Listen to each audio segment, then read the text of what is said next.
So the Bufo, I wanted to have something to remind me why I wanted to be a better person.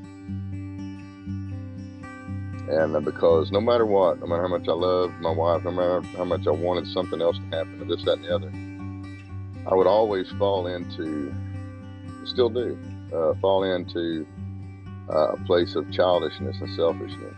And most of the time, when I've hurt myself or gotten pissed off and done something, hurt myself or broken something, it's been because I was running in self-pity.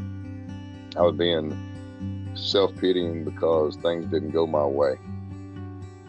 You didn't act the way I wanted you to, or something along those lines. It might have been as simple as you were driving in front of me and you swerved into my lane 3 inches and nothing happened, and all of a sudden you're worthless son of a bitch. You know what I'm saying? And it's just hatefulness about it. And so what the Bufo did for me, after it showed me the essence of the one, and that there was nothing beyond that, and that I was the source, and that I was from the source, and that everything we see is a metaphor, at the same time it's real, and just all these contradictory things. That's not a whole lot different than Christianity, though. They say, God is one, God is three, God is God, God is not my God, God is man.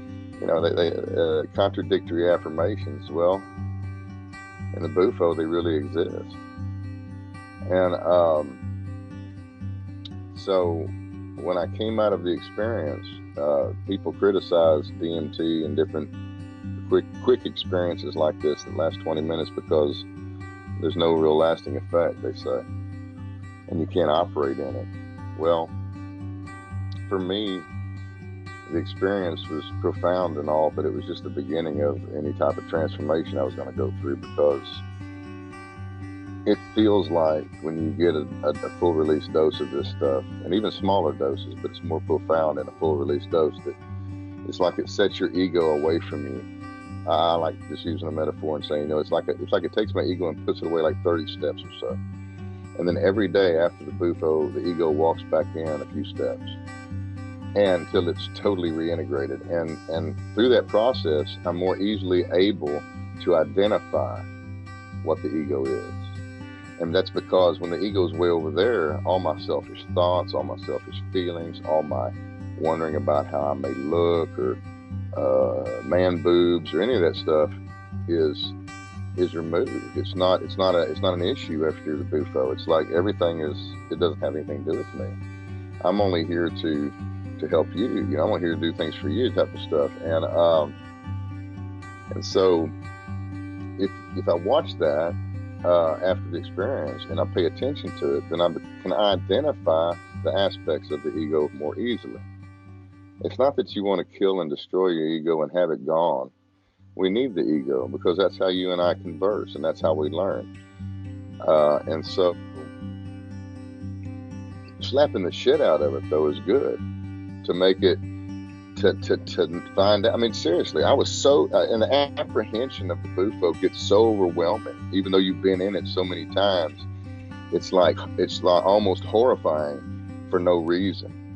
And it's like I'd tell my wife after my second one, I was like, I'm like, I don't know what's wrong with me. It's like, I'm afraid I'm going to wake up blind. I'm going to wake up 5 years from now. I'm going to wake up in a coma. I'm going to wake up dead, And she looks at me, she's like, what's your problem? That's silly. You've already done it twice. And I'm like, I know. I don't know what it is, except it's just like the ego trying to maintain control, And then I realized that's what it is. The ego's scared. The ego knows you're fixing to just take it and say, look, you're going to go over here by yourself for a while.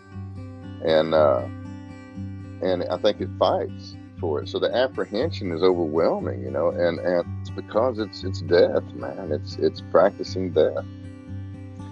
But it's like they tell the soul in the Tibetan Book of the Dead, they read to it before and during and after its death. And they say, Leezmyth, don't be afraid of anything you see here, because everything is of your own creation. And that applies to right now. And it applies to what you and I are doing right now. Is we're molding our creation by doing this. And it gave me an awareness of the self.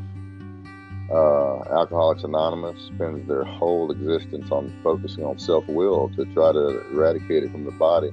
And I don't I don't really believe in their tactics, and I don't really follow them anymore. But I was in AA for like 6 years. I was like 19 to 25 years old, 26, and I was a guru in that stuff because I read the book and I studied it, and I was very aware of what self-will was. And then I lost it, you know. And then with the Bufo, I came back and had this awareness again of these things.